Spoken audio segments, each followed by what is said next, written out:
Hello every one, welcome back.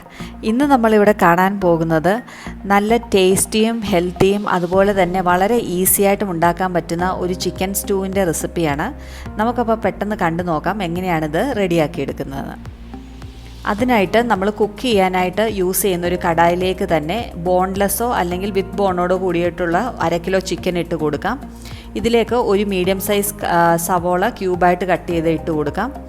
ഒരു വലിയ potato ഇതുപോലെ ക്യൂബായിട്ട് കട്ട് ചെയ്ത് ഇട്ട് കൊടുക്കാം. അതുപോലെ ഒരു ചെറിയ ക്യാരറ്റും കൂടെ ചേർത്ത് കൊടുക്കാം. എരിവിനനുസരിച്ച് 1-2 പച്ചമുളക് ഇട്ട് കൊടുക്കാം. ഒരു ചെറിയ തക്കാളി അതും കൂടെ നമുക്കൊന്ന് ചേർത്ത് കൊടുക്കാം. ഇനിയും ഒരു മീഡിയം സൈസ് ഇഞ്ചി ജൂലിയൻ കട്ട് ചെയ്താണ് ഇട്ട് കൊടുക്കാം. അതുപോലെ തന്നെ ഒരു തണ്ട് കറിവേപ്പിലയും കൂടെ ചേർത്ത് കൊടുക്കാം. ഇനി ഇതിലേക്ക് ഒരു ചെറിയ കഷ്ണം പട്ട, 3 കാടമം, 3 ഗ്രാമ്പു ഇത്രയും കൂടെ ഇട്ട് കൊടുത്തിട്ട് 1 ടീസ്പൂൺ ഉപ്പും കൂടെ നമുക്ക് ഇട്ട് കൊടുക്കാം. എന്നിട്ട് ഇതെല്ലാം കൂടെ നന്നായിട്ട് നമുക്കൊന്ന് ഇളക്കി യോജിപ്പിച്ചെടുക്കണം.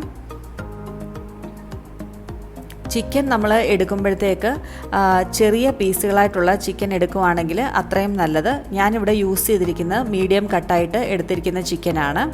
എന്നിട്ട് നമ്മളിതെല്ലാം കൂടെ നന്നായിട്ടൊന്ന് ഇളക്കി യോജിപ്പിക്കണം. ഇനി നമുക്ക് ഇതൊന്ന് അടച്ച് വെച്ചിട്ട് നമുക്കൊന്ന് കുക്ക് ചെയ്തെടുക്കാം.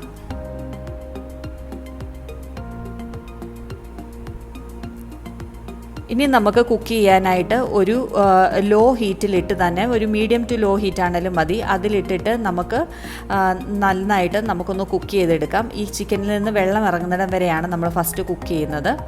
ഒരു ചിക്കനിൽ നിന്ന് ഇതുപോലെ വെള്ളം പതുക്കെ ഇറങ്ങാനായിട്ട് തുടങ്ങിയിട്ടുണ്ട്. അപ്പോഴത്തേക്ക് നമുക്ക് ഒന്നും കൂടെ ഒന്ന് ഇളക്കി യോജിപ്പിച്ച് കൊടുക്കണം.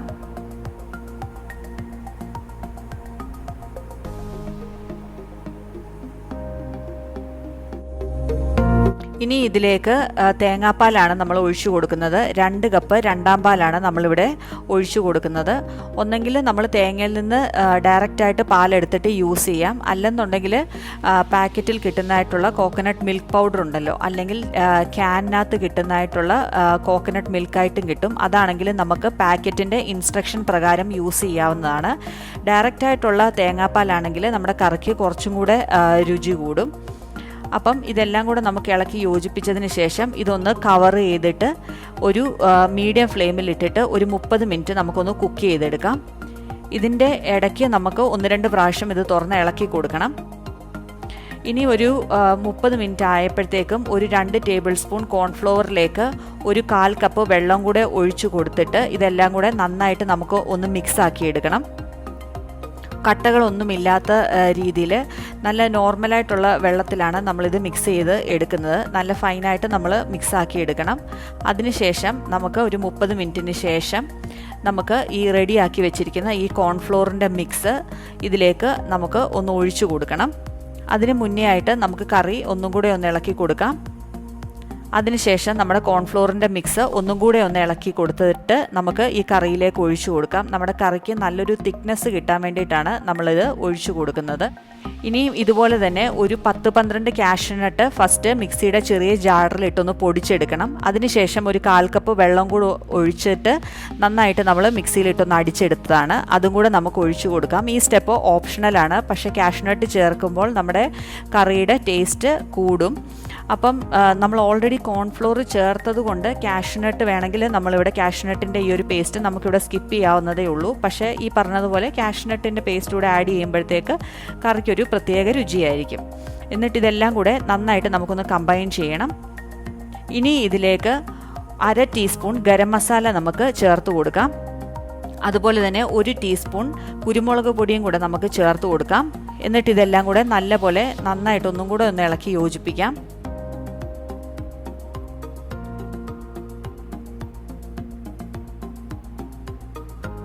ഇനി ഇതിലേക്ക് ഒരു 2 തണ്ട് കറിവേപ്പിലയും കൂടെ നമുക്ക് ചേർത്ത് കൊടുക്കാം. താല്പര്യമുള്ളവർക്ക് ചെറുതായിട്ട് മല്ലിയിലയും കൂടെ വേണമെങ്കിൽ ചേർത്ത് കൊടുക്കാം.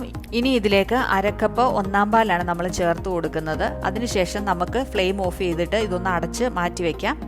ഇനി ഒരു 10-15 മിനിറ്റ് കഴിഞ്ഞതിന് ശേഷം നമുക്ക് ഈ കറി സെർവ് ചെയ്യാനായിട്ട് എടുക്കാവുന്നതാണ്. അതിന് മുന്നേ ആയിട്ട് നമുക്കിതൊന്ന് നന്നായിട്ട് ഒന്നും കൂടെ ഒന്ന് ഇളക്കി ഒന്ന് യോജിപ്പിച്ചെടുക്കാം. നമ്മൾ ഒന്നാം പാൽ ഒഴിച്ചതിന് ശേഷം വീണ്ടും കറി ഇട്ട് തിളപ്പിക്കത്തില്ല. അപ്പം നമ്മുടെ ആ പാല് പിരിഞ്ഞു പോകാനുള്ള ചാൻസ് ഉണ്ട്. അപ്പം അതിനുവേണ്ടി ഒന്നാം പാൽ ഒഴിച്ചതിന് ശേഷം നമ്മൾ ഇതുപോലെ അടച്ചു വെച്ചിട്ട് പിന്നെ മിക്സ് ആക്കി എടുത്താൽ മതി. ഇപ്പം നമ്മുടെ ഈസിയും വളരെ വളരെ ടേസ്റ്റിയുമായിട്ടുള്ള ചിക്കൻ സ്റ്റൂ ഇവിടെ റെഡി ആയിട്ടുണ്ട്. ഇത് നമ്മുടെ പാലപ്പത്തിൻ്റെ കൂടെയും ബ്രെഡിൻ്റെ കൂടെയും അതുപോലെ തന്നെ ചപ്പാത്തിയുടെ കൂടെയും എല്ലാം കഴിക്കാൻ പറ്റുന്ന നല്ലൊരു കോമ്പിനേഷനാണ്. നല്ല ടേസ്റ്റി ആയിട്ടുള്ളൊരു കറിയാണ്. എല്ലാവരും ഇതൊന്ന് ട്രൈ ചെയ്ത് നോക്കണം, ഫീഡ്ബാക്ക് അറിയിക്കണം. Thank you so much for watching the video.